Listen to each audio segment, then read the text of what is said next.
Did you know people used to sleep twice a night? Not a nap, but two distinct blocks of sleep separated by an hour or two of quiet wakefulness. Did you know the word curfew literally meant cover fire, a signal for the whole town to bank their hearts and prepare for bed? We obsess over sleep hygiene today. We buy weighted blankets, download meditation apps, and track our REM cycles with smartwatches. Yet we are a chronically sleep-deprived society. But what if the past holds secrets to better rest? The medieval world was dark, dangerous, and lacked every modern comfort we deem essential for sleep. So how did they cope? How did they find rest in a world lit only by fire and stalked by real and imagined fears? They didn't just go to bed. They followed a series of rituals. These were not just habits. They were deeply ingrained practices for body, mind, and soul designed to prepare a person for the vulnerability of the night. These rituals have been almost completely forgotten. They are buried under centuries of technological change, from the gas lamp to the blue light of our phone screens. What if these forgotten ways hold a key to understanding our own troubled relationship with sleep? What have we lost in our quest for a perfect uninterrupted 8 hours? Vote number 20. How did they secure the soul before securing the door? Before the physical act of barring the door, there was a more important ritual. It was the act of securing the soul. This was not a casual thought. It was a deep, pressing need. In the medieval mind, the night was not just an absence of light. Yeah, it was a different realm. It was a time when the veil between the physical and spiritual worlds was thin. Demons, spirits, and malevolent forces were thought to roam the darkness. Sleep itself was a state of vulnerability, a small death where the soul was less guarded. So the final act before giving oneself over to sleep was a spiritual one, the examination of conscience. This was a structured practice, particularly for the devout. It was a mental review of the day. A person would sit quietly, perhaps by the faint glow of a dying fire, and sift through their actions, words, and thoughts from sunrise to sunset. The goal was to identify sins, both large and small. Did I show anger? Was I greedy? Did I have an impure thought? This practice is detailed in countless devotional texts from the period, like The Imitation of Christ by Thomas à Kempis, written in the early 15th century.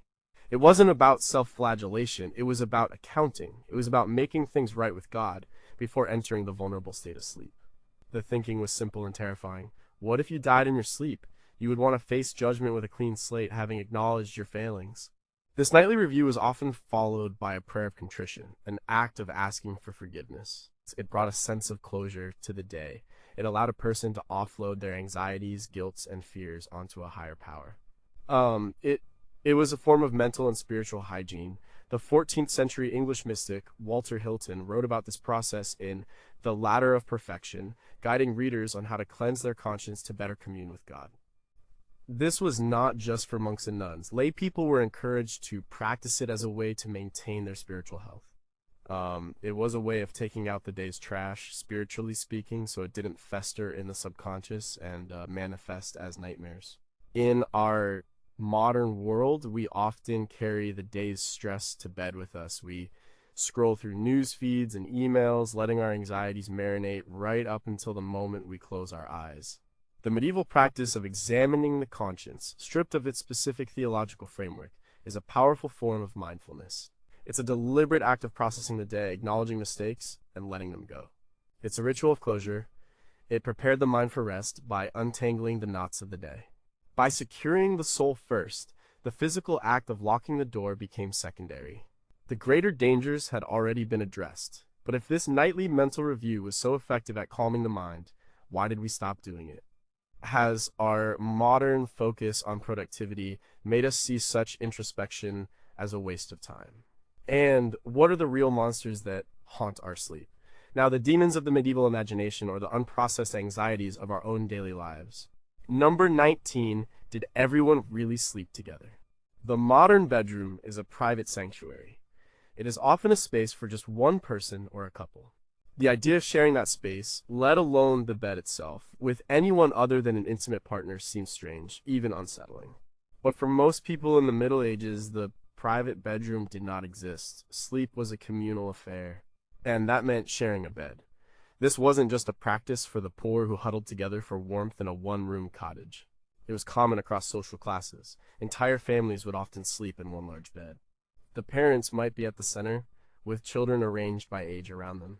Sometimes servants slept in the same room, or even in the same bed as their masters. Inns and taverns offered not private rooms, but a space in a large bed, which you would share with complete strangers. The Great Bed of Ware, a massive oak bed built in the late 16th century and now housed in the Victoria and Albert Museum in London, could supposedly sleep 4 couples at once. It's a testament to a time when sleeping was a public, shared activity. The reasons were practical. First, warmth. In drafty, poorly heated homes, body heat was a crucial resource. Huddling together was a simple and effective way to survive a cold night. A single person in a large bed in a cold stone room would have been miserable. Second, security. Sleeping in a group offered protection. A lone sleeper was vulnerable to intruders, both human and supernatural. A room full of people was a deterrent. There was safety in numbers. Third, space and economy. Houses were smaller. Beds with their carved frames, rope supports, and expensive mattresses stuffed with straw, feathers, or wool were one of the most valuable pieces of furniture a family could own. It made sense to have one large, good bed rather than several small, poor ones. This practice is documented in countless sources. Chaucer's Canterbury Tales, written in the late 14th century, features scenes of characters sharing beds in an inn. Diaries and household accounts from the period casually mention who shared a bed with whom. It was simply the norm. There were even rules of etiquette for bed sharing. You were expected to lie still, not take up too much space, and generally be a considerate bedfellow. The intimacy we associate with a bed was a much later concept. For them, a bed was just another piece of furniture, like a bench or a table, that people used together. This communal sleeping shaped their understanding of privacy and personal space. It fostered a different kind of social bond. Today, we often feel isolated, even in crowded cities. We sleep alone in our separate apartments. The medieval person was rarely, if ever, truly alone. Their life, from birth to death, in waking and in sleep, was lived in the company of others. This constant proximity must have had a profound psychological effect, creating a sense of interdependence that is largely foreign to us. But this raises some unsettling questions. If shared sleeping was the norm for thousands of years, is our modern insistence on private sleep actually unnatural? Has our isolation in the bedroom contributed to modern feelings of loneliness? And in a world of strangers, what did it truly feel like to lie down in the dark, breathing the same air as someone you had only just met? Number 18. What was the night's first line of defense against the cold? Long before central heating, the night was cold, deeply, dangerously cold. In the stone castles of the nobility or the wattle and daub huts of the peasantry, the drop in temperature after sunset was a serious threat. A good night's sleep depended on one simple thing: staying warm, and the first line of defense, a ritual performed in almost every household, was banking the fire.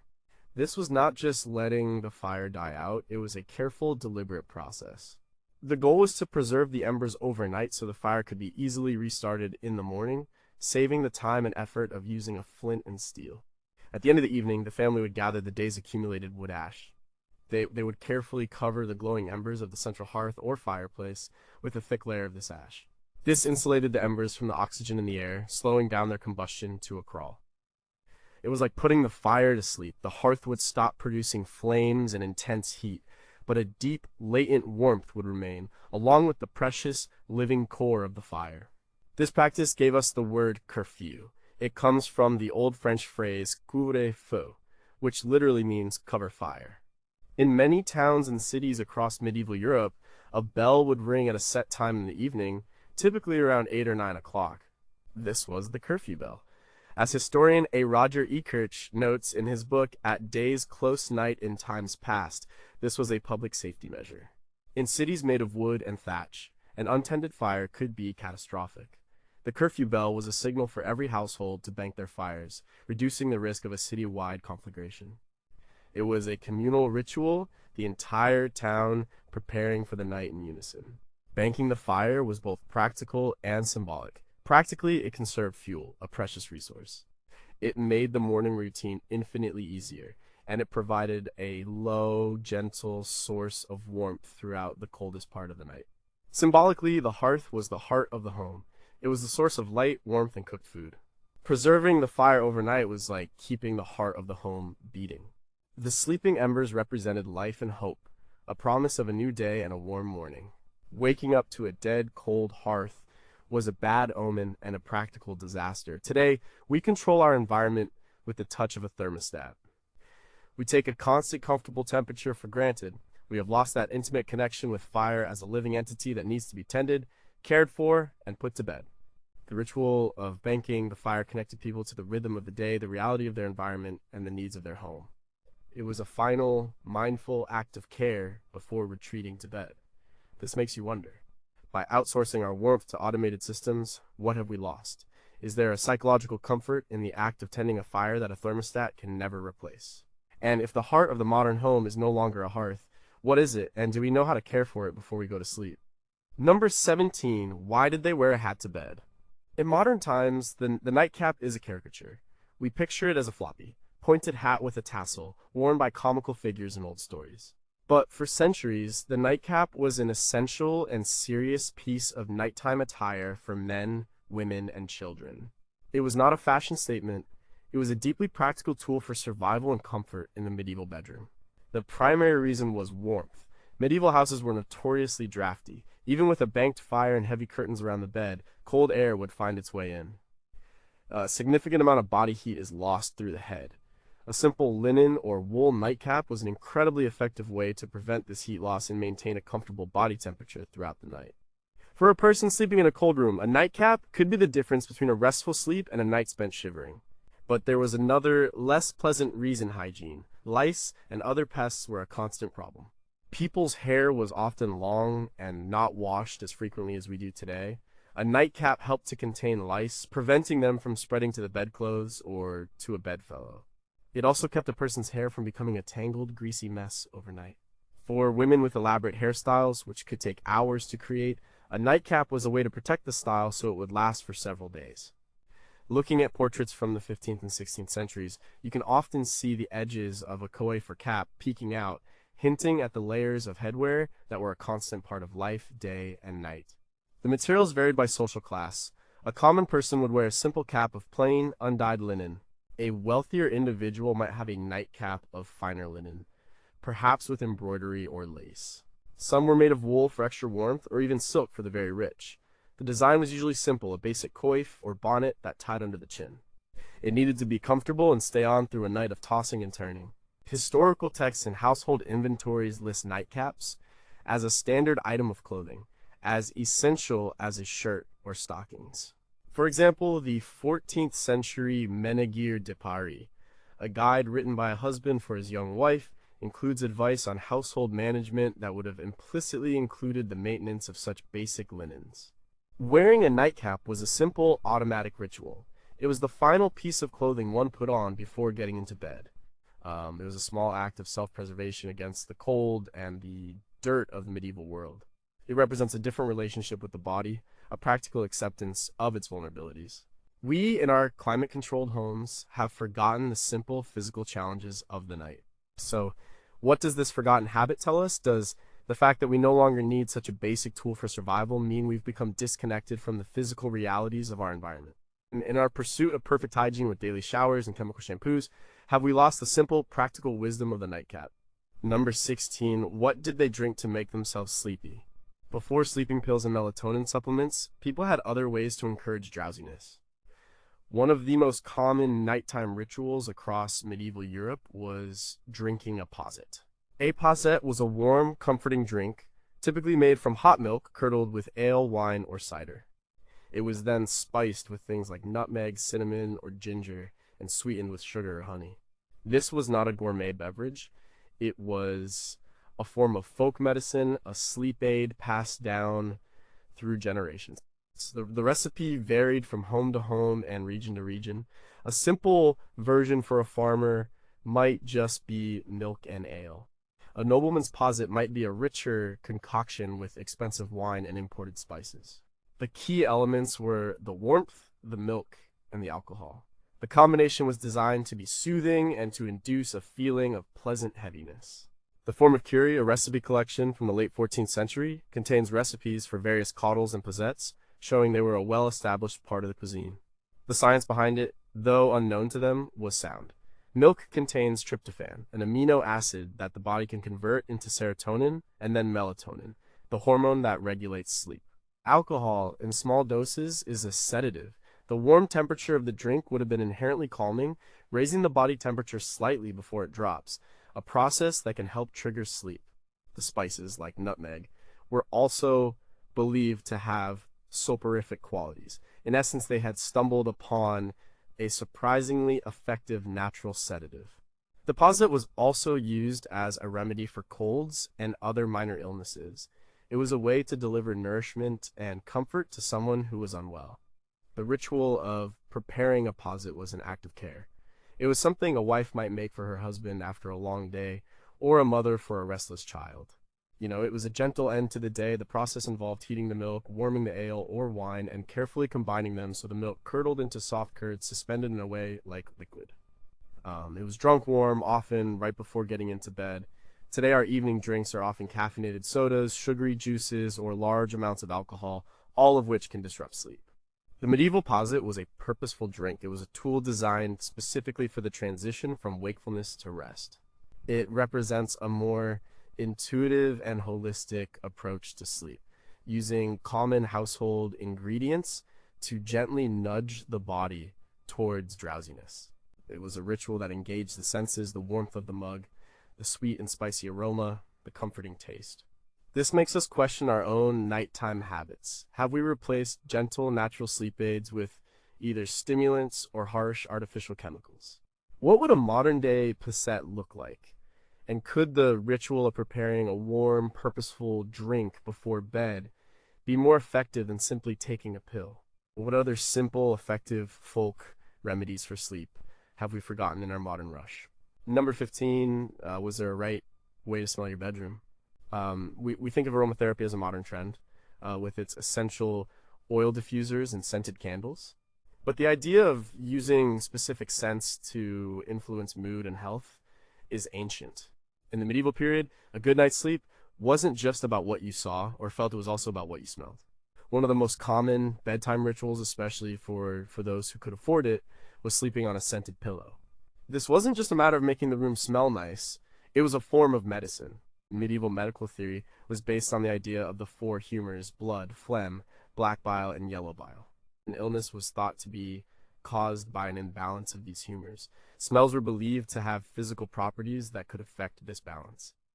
A pleasant, calming scent could soothe the brain, calm the heart, and encourage restful sleep by balancing the humors. Medical texts from the period, like the 11th century Trotula texts on women's medicine, or the works of the 12th century abbess Hildegard of Bingen, are full of references to the healing properties of plants and herbs. The pillows, or small sachets, placed inside the pillowcase would be filled with a carefully chosen blend of dried herbs and flowers. The most popular ingredients were those known for their calming properties. Lavender was a favorite, believed to soothe headaches and quiet a troubled mind. Chamomile was used to promote relaxation and fight off nightmares. Hops, the same plant used in beer making, were a well-known sedative. A pillow filled with hops was a powerful sleep aid. Other herbs like rose petals, vervain, and marjoram were also used. The blend would be chosen based on the individual's needs and what was available locally or through trade. For the wealthy, these herbal pillows were a luxury, a way to create a pleasant and healthy sleeping environment, masking the less pleasant odors of medieval life. For a common person, it might be as simple as tucking a small bundle of lavender gathered from the garden into their straw-stuffed mattress. The act of preparing these pillows was a ritual in itself.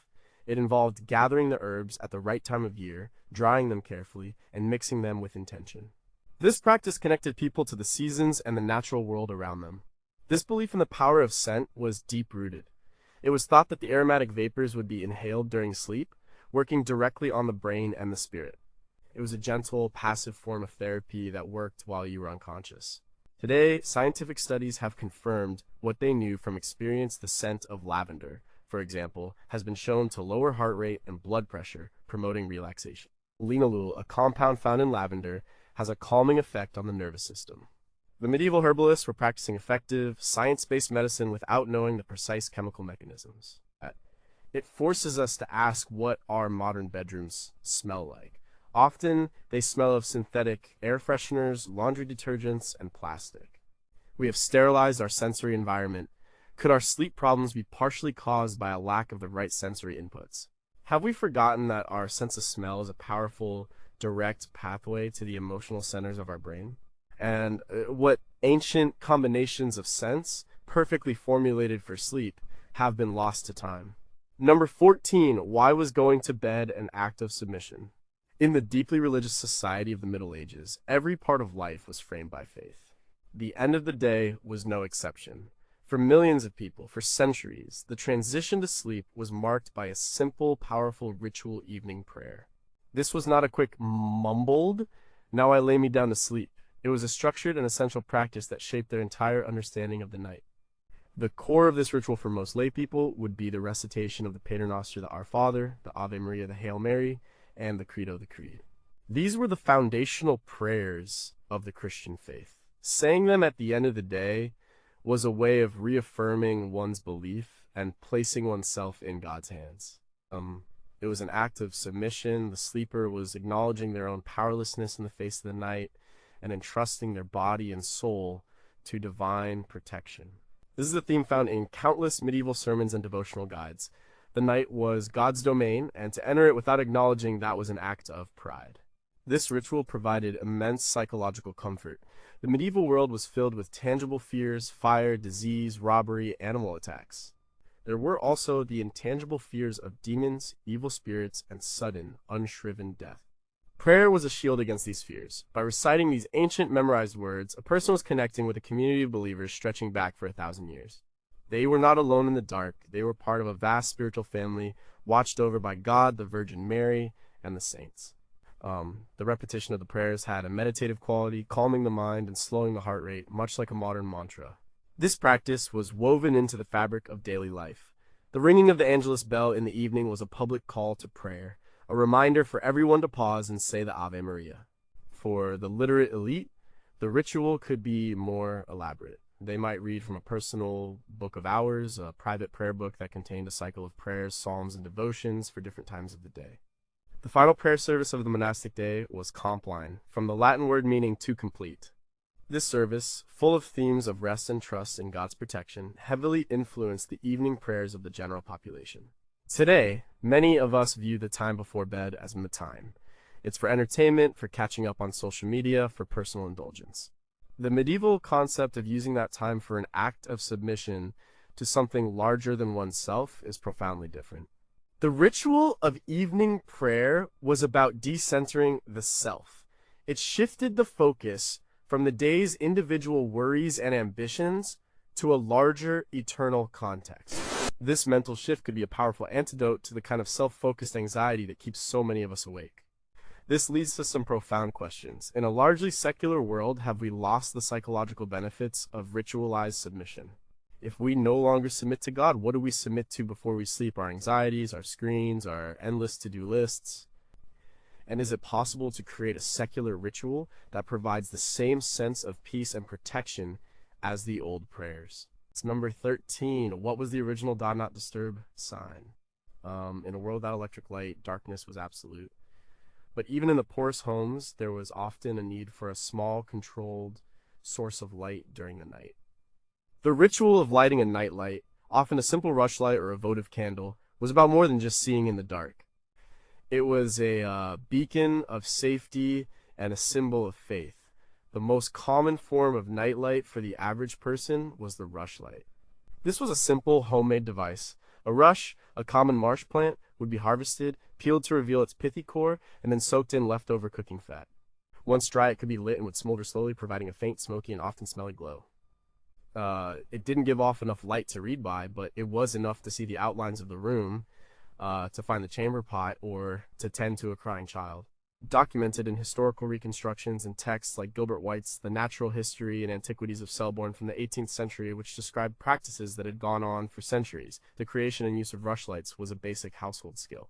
For the more well-off, or for a specific devotional purpose, a wax or tallow candle would be used. Lighting a candle before a religious icon or a statue of a saint was a common practice. This votive candle was a physical manifestation of a prayer. The small, constant flame symbolized the presence of God or the watchful eye of a patron saint, guarding the household through the night. The light was a weapon against the darkness, which was seen as the domain of evil. Demons were thought to shun the light. A lit candle was a form of spiritual security system. The act of lighting the nightlight was the final step in securing the house. The fire was banked, the shutters were closed, the prayers were said, and then the single, small flame was lit. It was an acknowledgement of the reality of the night. It was a practical tool and a spiritual shield. This single flame had to be managed carefully. It was placed in a holder, away from flammable materials like straw bedding or tapestries. The danger of fire was ever present, so the use of this light was a calculated risk, a trade-off between the danger of darkness and the danger of flame. In our modern world, we have banished the darkness. Our cities glow with light pollution. Our bedrooms are filled with the glowing rectangles of our devices, the standby lights of our electronics. We are never in true darkness, but we are also rarely in the presence of a single living flame. The quality of light from a candle is fundamentally different from the blue-tinged light of an LED. It is warm, flickering, and alive. The medieval nightlight was a focal point for the mind, a meditative object. Our modern lights are often a source of distraction and stimulation, actively working against sleep. This makes you wonder about our relationship with darkness. By eliminating it, have we also eliminated our ability to cope with it? Is the constant low-level light pollution in our bedrooms disrupting our sleep in ways we don't fully understand? And what is the psychological difference between sleeping in a room with a single, watchful flame and sleeping in a room filled with the scattered, meaningless lights of modern technology? In number 12, how did they hit the reset button on the night? We think of a night's sleep as a single consolidated block of 8 hours. If we wake up in the middle of it, we call it insomnia. We see it as a failure. But for most of human history, this was not the case. One of the most profound and forgotten aspects of medieval life was the practice of biphasic sleep, or the first sleep and second sleep.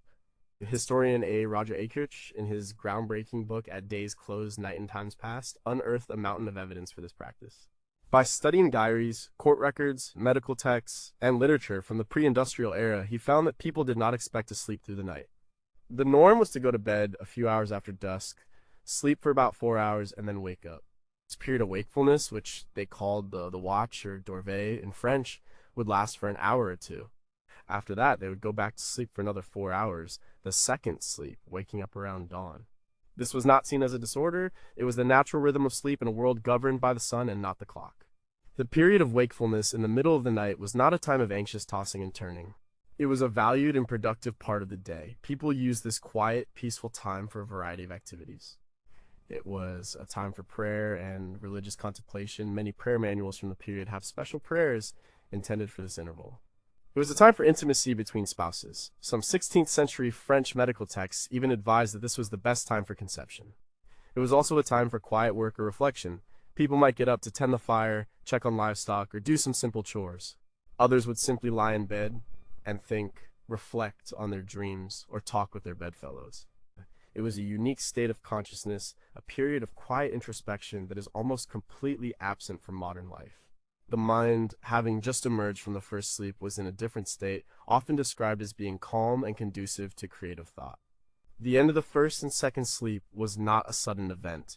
With the advent of the Industrial Revolution and the proliferation of artificial lighting in the 19th century, this natural sleep pattern began to disappear. Streetlights and home lighting extended the day, pushing bedtimes later. The social pressure to have a single efficient block of sleep increased. By the early 20th century, the concept of a first and second sleep had been almost entirely forgotten. What was once the norm was now pathologized as maintenance insomnia. This discovery has huge implications for how we view sleep today. Many people who wake up in the middle of the night and can't get back to sleep feel immense anxiety, believing something is wrong with them. But what if their bodies are simply trying to revert to a more natural ancestral sleep pattern? What if that period of quiet wakefulness is not a problem to be solved, but an opportunity to be embraced? So, if our brains are naturally wired for 2 sleeps, has artificial light permanently damaged our internal clocks? What creative, spiritual, or relational potential have we lost by eliminating that quiet, wakeful hour in the middle of the night? And could the solution for some insomniacs be to stop fighting the wakefulness and instead learn to use it? Number 11. What was the last thing they did before their feet touched the floor? The medieval bedroom was not a clean place. Floors were often just packed earth or covered in rushes, which could harbor dirt, pests, and food scraps. Even in a wealthy home with wooden floors, the standards of cleanliness were very different from our own. And so the very last thing a person did before getting into bed, and often the first thing they did upon waking, was a ritual washing of the feet. This practice had both practical and symbolic dimensions. Practically, it was a matter of basic hygiene. People's feet, often clad in simple leather shoes or worn barefoot, would be, filthy after a day's work. Washing them before getting into bed kept the bed linens cleaner. This was important, as laundering sheets and blankets was a laborious and infrequent task. It was a simple way to maintain a more pleasant sleeping environment and reduce the amount of dirt and grime in the bed. But the act of washing feet was also heavy with religious symbolism. In the Christian tradition, Jesus washed the feet of his disciples at the Last Supper as an act of humility and service. This story, found in the Gospel of John, was deeply ingrained in the medieval consciousness. Washing one's own feet or the feet of a guest was a small act of piety. It was a way of emulating Christ's humility. For many, the nightly washing of the feet was a ritual of purification, washing away not just the physical dirt of the day, but also the metaphorical, spiritual dirt. It was a preparation for the holy vulnerability of sleep. This ritual is mentioned in various household manuals and etiquette guides. The Ménagère de Paris, a 14th century guide for a young wife, gives instructions on how to care for her husband, which includes having warm water ready for him to wash his hands and feet. This was an expected part of hospitality and domestic care. A basin of water and a cloth would be brought to the bedside. The water might be scented with herbs like rosemary or lavender for a more pleasant experience. It was a quiet, personal moment of transition from the public, dirty world of the day to the private, cleaner space of the bed. We have lost this ritual entirely. We step out of our shoes and onto our clean, carpeted floors. Our feet are generally clean. The ritual has become unnecessary from a practical standpoint. But in losing the practice, we may have also lost the symbolism. We no longer have a specific physical act that marks the transition from the outside world to the inner sanctum of our resting place. We carry the dirt of the day with us, both literally on our shoes and metaphorically in our minds, right into our bedrooms.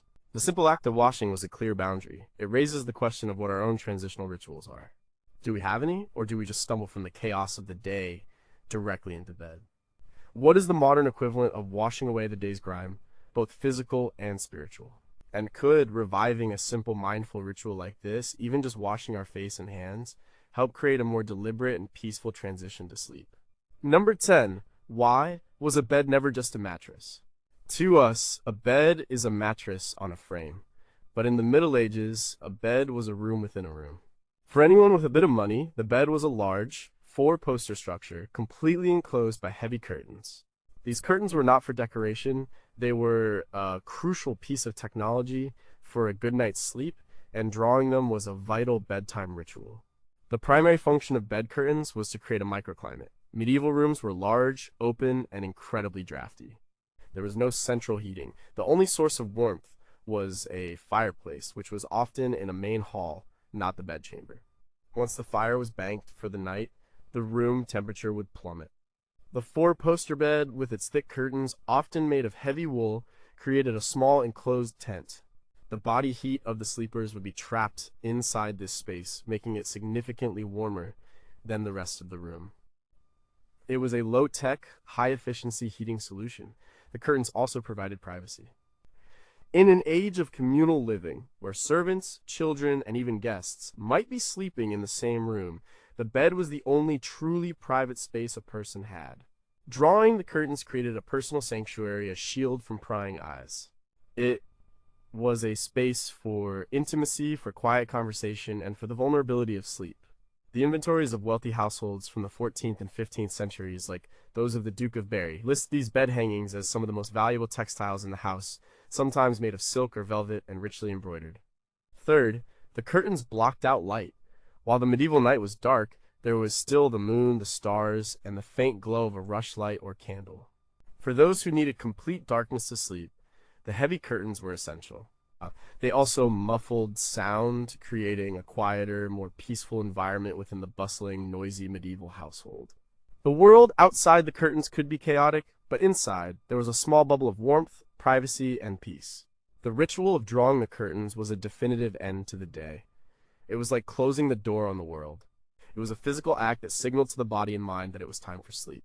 Today, we try to achieve the same effect with blackout blinds and white noise machines. We are still trying to create that same kind of sensory deprivation cocoon that the medieval four-poster bed provided so effectively. The decline of the curtain bed coincided with changes in architecture and domestic life. As houses became better built, with smaller rooms and better heating, the need for the curtain's warmth diminished.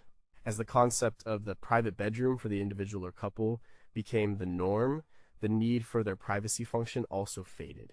But what have we lost by sleeping in such open, exposed spaces? Is our modern bedroom, with all its technology, actually a less effective sleep environment than a simple curtained box? And could the feeling of being enclosed and protected be a primal human need for sleep that we have forgotten how to meet? Number 9. What was a chamber pot's real purpose? This is not a glamorous ritual, but it was an absolutely essential one. In a world without indoor plumbing, a trip to the bathroom in the middle of the night was a complicated and unpleasant affair. The solution was the chamber pot, and the ritual of using it one last time before settling in for the night was a non-negotiable part of the bedtime routine. The chamber pot was a portable toilet, typically made of pottery, pewter, or sometimes even silver for the very wealthy. It was kept in the bedchamber, often in a small cabinet or under the bed. The alternative was a trip to an outhouse, or privy, which might be a cold, dark walk across a courtyard. In a castle, it could mean a trip to a garderobe, a small room with a toilet seat that opened directly out over the moat, or a pit below. In the dark, in the cold, and with the potential dangers of the night, this was not a journey one wanted to make. So the final act, before getting into the warmth and safety of the bed, was to empty the bladder. This was a practical necessity. Waking up in the middle of the night with the need to urinate was a major disruption. Getting out of a warm bed into the cold air, finding the chamber pot in the dark, and then trying to get back to sleep was something to be avoided at all costs. The ritual of the final visit to the pot was a preemptive strike against this disruption. The chamber pot and its use are a constant presence in medieval and early modern literature and art. They appear in satirical prints, in household inventories, and in stories. The contents of the pot would be unceremoniously emptied out of a window onto the street below in the morning, a practice that made city streets notoriously filthy. The cry of Gardez-l'eau from the French Gardez-l'eau, meaning watch out for the water, was a common warning in cities like Edinburgh. This nightly ritual highlights the sheer physicality of medieval life. The functions of the body were not hidden away in a separate, sanitized room. They were an immediate and present part of the sleeping environment. The smell, the sight, the sound of the chamber pot being used by a bedfellow was a simple fact of life. This lack of privacy around bodily functions is something our modern sensibilities find difficult to comprehend.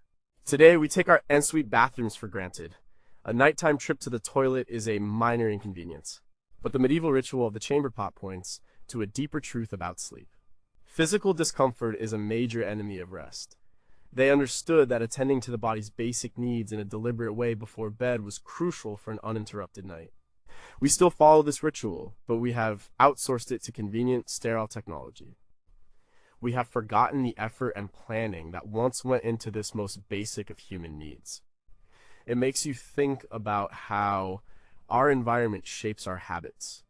How much of our modern sleep hygiene is simply enabled by technology we don't even think about. If we had to face the cold and the dark for every nighttime need, would we be more disciplined about our pre-sleep routines? And what other physical discomforts do we ignore before bed that might be subtly disrupting our rest? Number 8, what was the original blue light filter? Before the invention of glass windows, and even for a long time after, most homes had simple wooden shutters. And a critical part of the nightly ritual was closing and barring these shutters. This was not just about blocking out light, it was a fundamental act of securing the home against the dangers of the night. The medieval night was dark and perceived as dangerous. Towns were unlit. The countryside was vast and wild. Robbers, vagrants, and wild animals were real threats. A simple wooden shutter, barred from the inside, was the first line of defense. It was a physical barrier that provided a sense of security and peace of mind.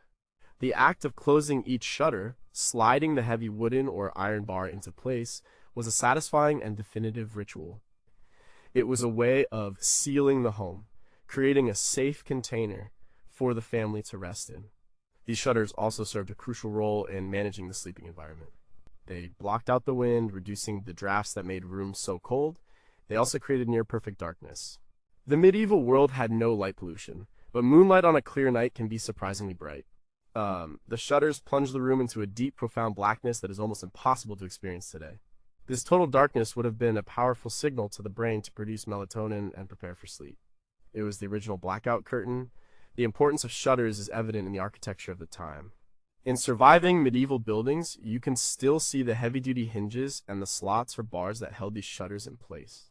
They were built to be strong and functional. In an era when window glass was a rare and expensive luxury, a solid shutter was far more common and, in many ways, more useful. It provided security and insulation in a way that a thin pane of glass could not. The ritual of closing the shutters was a household task, often done by the head of the household, or a servant as dusk fell. It was part of a sequence of actions: bring the animals in, bank the fire, close the shutters, bar the door. Each step was a part of the process of transitioning from the open, active world of the day to the closed, restful world of the night. It was a conscious, manual process. You had to physically interact with your home to make it safe and comfortable. Today, we have double glazed windows and central locking systems. We barely think about the boundary between inside and outside. We have also filled our homes with artificial light that mimics daylight, confusing our internal clocks. The simple binary state of the medieval world, the bright, open day versus the dark, sealed night, has been replaced by a perpetual, artificially lit twilight. We have lost the powerful environmental cue that the closing of the shutters provided. So, has our sense of security, outsourced to electronic alarm systems, become less tangible and therefore less reassuring than the solid thud of a wooden bar locking into place? In our light-saturated world, have our bodies forgotten what true darkness is? And could the simple act of creating a more defined boundary between day and night in our own homes be a key to better sleep? Number 7. How did they deal with nightmares without a therapist? In the medieval mind, dreams and nightmares were not just random firings of the subconscious. They were real. They could be visions from God, temptations from the devil, or visitations from the dead. A nightmare was a spiritual assault. So, how did they prepare for and deal with this nightly battle? One of the most common rituals was the use of protective objects and inscriptions. This was a form of folk magic, often blended seamlessly with religious belief. People would place specific objects in the bedroom or on their person to ward off evil spirits and bad dreams. A piece of iron, like a horseshoe or a knife, was often placed under the mattress. Iron was believed to have power over supernatural beings and could repel evil spirits. Certain herbs, other than those used for scent, were also used for protection. A sprig of rowan or a bundle of St. John's wort hung over the bed was thought to keep demons at bay. These practices are documented in folklore collections and texts that describe popular beliefs, like Geoffrey Chaucer's Canterbury Tales, which mentions charms and incantations. Another powerful tool was the written word. For those who could read or at least recognize letters, a prayer or a holy name written on a piece of parchment and sewn into the pillow or worn around the neck was a potent charm. The first line of the Gospel of John, "In the beginning was the Word," it gave the written word immense power. The names of Jesus, Mary, or specific saints were thought to create a protective field. Sometimes mysterious-looking words or symbols, like the Sator square, a palindromic square of letters, were used. These were seen as powerful magical formulas that could bind demons and prevent them from entering the sleeper's mind. This was not seen as contradictory to their Christian faith. It was an extension of it. God was the ultimate protector, but saints, angels, and even certain objects and words could act as intermediaries, channeling divine power for protection. The line between prayer and magic was often blurry. The ritual of placing these objects or reciting these charms before bed was a way of actively engaging in spiritual warfare. It gave people a sense of agency. They were not just passive victims of the night's terrors, they were taking concrete steps to defend themselves. Today we medicalize nightmares. We see them as a symptom of anxiety, PTSD, or a troubled subconscious. We seek therapy or medication. The medieval approach was more direct. They externalized the threat. The monster was not in their head, it was a real entity trying to get in. Their rituals were a form of psychological armor. By performing a physical act placing a knife under the bed tape, they were giving their anxiety a physical solution, which can be incredibly effective at calming the mind. This makes us wonder about the power of belief. Did these charms and rituals work simply because people believed they did? Has our modern rational approach stripped us of powerful psychological tools for dealing with fear? And what are the modern equivalents of a protective charm, a security system, a night light, or the phone on our nightstand? Number 6. What did a comb have to do with sleep? Personal grooming in the Middle Ages was a different affair from today, but certain rituals were still important. One of these, particularly for women, was the nightly combing of the hair.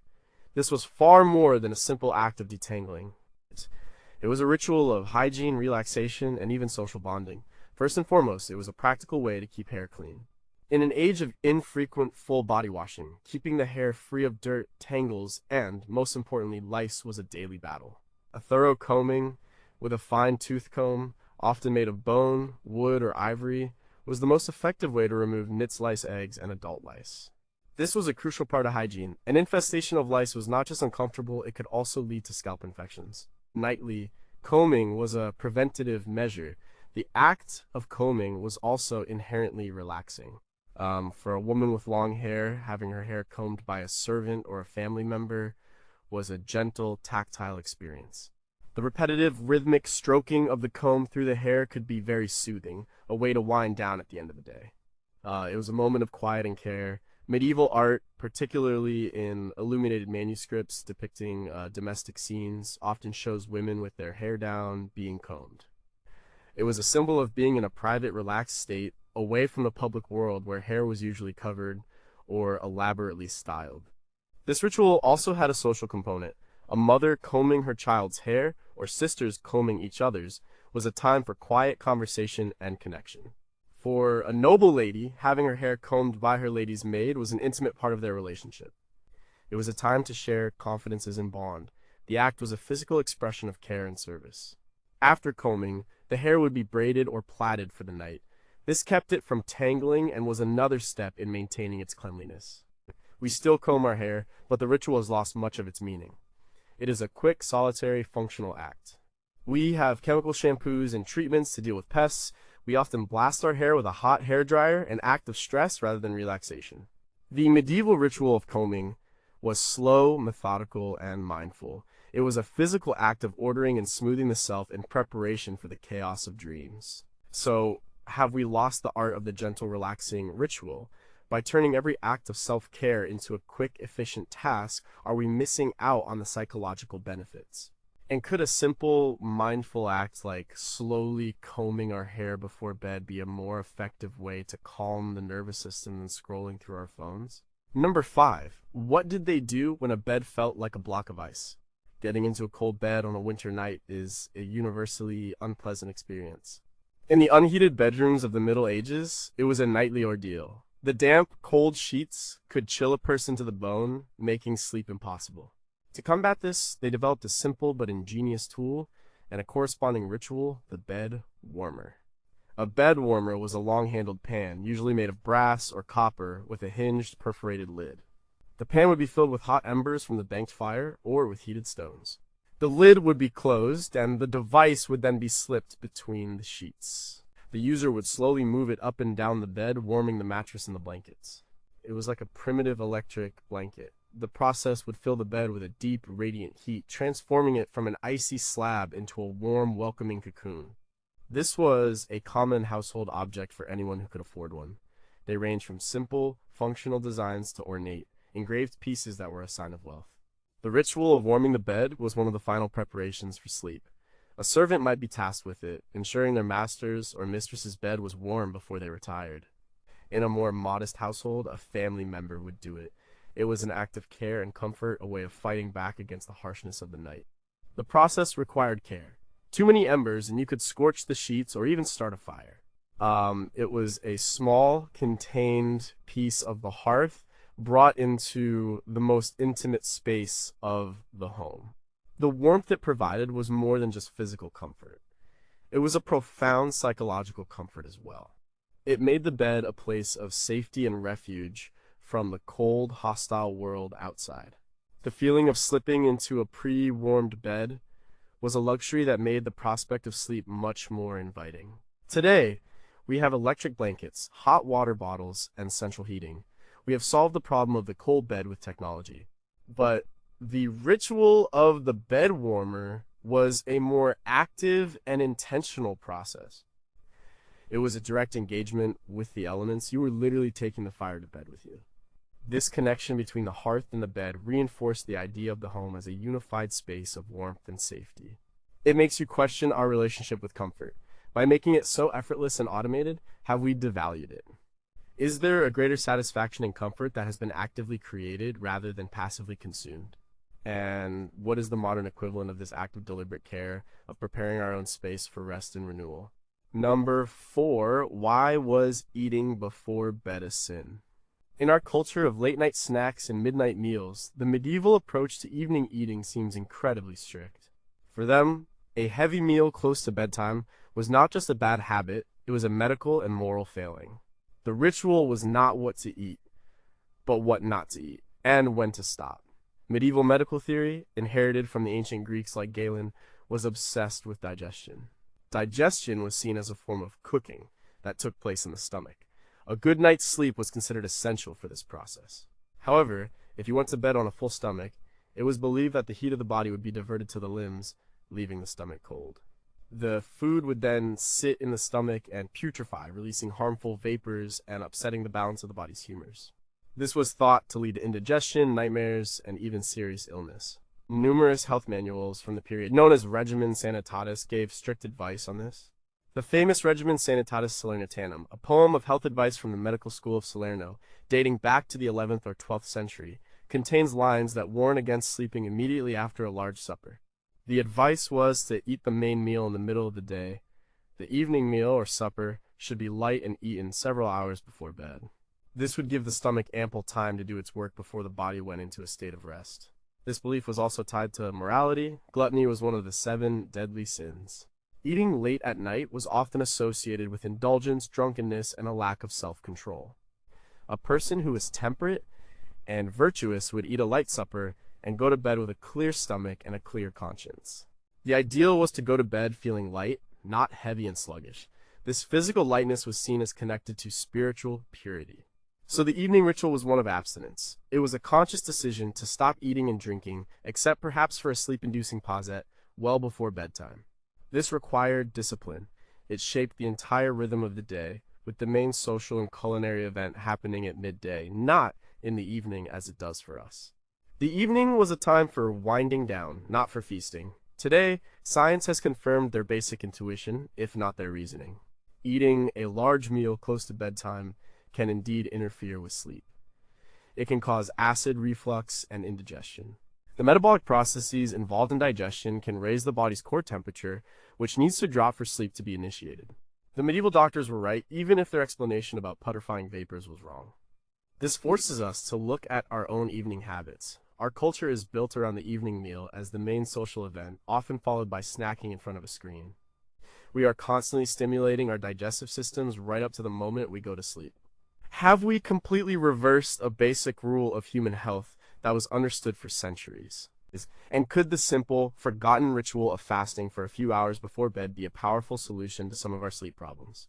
Number 3, what if stories were a tool, not just entertainment? Long before Netflix, podcasts, and audiobooks, there was the human voice. In a largely illiterate society, storytelling was not just a form of entertainment, it was a vital social ritual and a powerful tool for preparing the mind for sleep. Gathering around the fire as the day ended to listen to stories was a common and cherished bedtime practice. The stories told were not just idle fables, they served several important functions. They were a way to transmit culture, history, and moral values. Tales of saints, local legends, stories of heroic knights, and cautionary tales about fairies or demons all reinforced the community's shared beliefs and understanding of the world. For children, these stories explained the mysteries of the world and taught them right from wrong. For adults, they were a way to process the day's events and connect with their heritage. The act of listening to a story is also a powerful sleep aid. It requires the listener to be still and quiet. It engages the imagination, drawing the mind away from the anxieties and worries of the day. The rhythmic, melodic voice of a good storyteller can be almost hypnotic, slowing the listener's breathing and heart rate. It is a form of guided meditation. The narrative structure of a story, with its beginning, middle, and end, provides a sense of order and resolution, a comforting contrast to the often chaotic nature of real life. This is something that modern sleep researchers are exploring, the calming effect of a predictable narrative. This ritual was a communal experience. It strengthened the bonds between family members and neighbors. It created a shared world of the imagination that the community could inhabit together. The shared laughter, fear, and wonder created by the story forged a sense of belonging and security. As the fire died down and the storyteller's voice grew softer, the listeners would be gently guided towards a state of drowsiness. It was a gradual and natural transition from the social world to the private world of sleep. Sources on medieval life, like the 14th century Welsh Mabinogion tales, were originally part of a vibrant oral tradition, meant to be performed and heard, not just read silently. Today, our evening stories are often delivered through screens. They are visually aggressive, loud, and designed to create excitement and suspense, not relaxation. We binge watch series that end on cliffhangers, leaving our minds in a state of heightened arousal, not calm. The communal aspect is also often lost. We each watch our own screens with headphones on. We have traded the soothing power of the human voice for the agitating blue light of the LED. This makes you wonder if we have fundamentally misunderstood the purpose of stories in the evening. Are we using them as a stimulant when we should be using them as a sedative? What have we lost by replacing the shared oral tradition with isolated visual consumption? And could the simple act of reading a story aloud to a partner or child, or listening to a calm audiobook, be a way to reclaim this ancient and powerful sleep ritual? Number 2, what was the final barrier against the outside world? The final physical act of the medieval bedtime ritual was often the simplest and most resonant, barring the door. This was not the quick, almost thoughtless click of a modern lock. It was a heavy, physical, and deeply symbolic action. Household officially sealed itself off from the world for the night. The technology of the lock and key existed in the Middle Ages, but it was expensive and often unreliable. For most homes, the primary method of securing a door was a heavy wooden or iron bar. This bar would rest on brackets on either side of the door frame. Sliding it into place was a deliberate, two-handed effort. The solid thud of the bar settling into its brackets was an unambiguous sound of security. It was a tangible statement: we are safe, the world is shut out. This act was the culmination of the evening's security rituals. The shutters were closed, the animals were in, the fire was banked, and now the main point of entry was sealed. This physical barrier provided immense psychological comfort. In a world full of real and imagined dangers, the barred door created a sanctuary. Behind it, the family was protected from thieves, wild animals, and the malevolent spirits that were believed to wander the night. The strength of the door and its bar was a direct measure of the home's safety. Legal documents and chronicles from the period are full of accounts of housebreaking, a serious crime that involved physically smashing through a door or shutter. This underscores how important these physical barriers were. The act of barring the door was also an act of finality. It meant the day's comings and goings were over, no one else was coming in, and no one was going out until morning. This created a clear and definite boundary between the activities of the day and the rest of the night. It was a signal to the entire household that it was time to transition to a state of repose. This kind of clear boundary is something that is often missing from our modern lives, where the digital door to the outside world is never truly closed. We lock our doors today, but the ritual has changed. We push a button on a key fob, turn a small key, or tap a code into a keypad. The action is light, quick, and almost silent. It lacks the physical weight and auditory finality of sliding a heavy bar of wood or iron. Our sense of security is placed in a complex, invisible mechanism, not in a solid, understandable object. The connection between the action and the resulting safety is more abstract. So, has the dematerialization of our security rituals made them less psychologically effective? Is there a primal part of our brain that is more comforted by a heavy physical barrier than by a silent electronic one? And in a world where our phones bring the entire chaotic outside world into our bedrooms, what does it even mean to bar the door anymore? Number one, what if the night began with a bell? The start of the modern bedtime routine is a personal, often chaotic decision. It is dictated by work schedules, television shows, or simply when we happen to feel tired. But in the medieval city, the transition to night was not a personal choice. It was a public communal event announced by the ringing of a bell, the curfew. The curfew bell was one of the most important sounds of daily life. As mentioned earlier, the word comes from the French couvre-feu, or cover fire. Its original purpose, especially after the Norman conquest of England in 1066, when William the Conqueror is said to have imposed it, was a public safety measure to prevent fires in wooden-built towns. At a set time, usually around 8 or 9 p.m., a bell in the main church tower would ring, signaling to all citizens that it was time to extinguish or bank their fires and go to bed. But the curfew bell quickly took on a much broader social meaning. It became the official end of the workday and the start of the night. It was the signal for taverns to close, for the city gates to be locked, and for the night watchmen to begin their patrols. Anyone found on the streets after the curfew bell, without a good reason, was subject to suspicion and arrest. The bell imposed a collective rhythm on the entire community. Everyone, from the richest merchant to the poorest laborer, heard the same sound and knew that the day was officially over. This public signal had a profound psychological effect. It removed the individual burden of deciding when to end the day. The decision was made for you. This eliminated the kind of bedtime procrastination that is so common today. The bell was an external trigger that initiated the whole sequence of bedtime rituals. When the curfew rang, you knew it was time to bank the fire, close the shutters, say your prayers, and prepare for sleep. It created a powerful shared sense of purpose and order. The sound of the bell echoing over the rooftops was a shared auditory experience that bound the community together. It was a reminder that they were all in this together, facing the darkness as a collective. This communal approach to time is completely foreign to our individualized 24/7 culture. We have 1,000 different clocks but no shared bell. Our external cues for sleep are often the alerts from our phones or the autoplay of the next episode. These are isolating, not unifying signals. The practice of ringing a curfew bell continued in some towns for centuries, long after its original purpose was forgotten. It became a tradition, a link to the past. But as cities grew and artificial lighting became widespread, the collective bedtime it enforced became obsolete. We gained individual freedom over our time, but we may have lost something crucial in the process. This makes you wonder, what if our society still had a shared signal to wind down?